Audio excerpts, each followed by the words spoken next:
Makam Tengku Malim Dagang. Malim Dagang adalah seorang ulama besar sekaligus panglima perang yang gagah perkasa pada masa pemerintahan Sultan Iskandar Muda memimpin kerajaan Aceh Darussalam.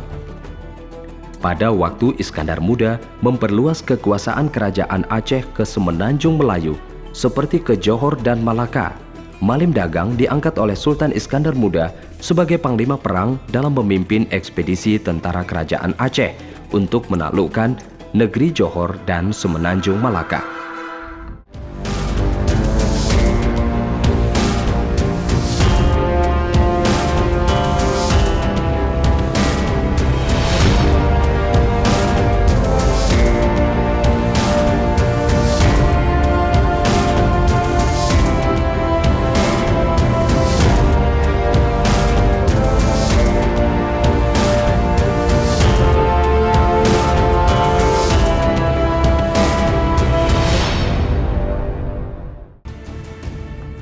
Di bawah pimpinan Malim Dagang yang memimpin serangan perang, sehingga negeri Johor dan Malaka berhasil ditaklukkan oleh kerajaan Aceh semasa kepemimpinan Sultan Iskandar Muda.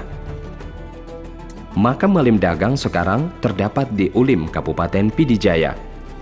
Sekitar 300 meter dari makam Tengku Malim Dagang, terdapat juga komplek makam-makam ulama di Ulim. Komplek makam ini letaknya di sisi kiri masjid. Di komplek makam ini terdapat makam Tengku Cik di Ulim, Tengku Cik di Melabuh, dan beberapa makam ulama lainnya.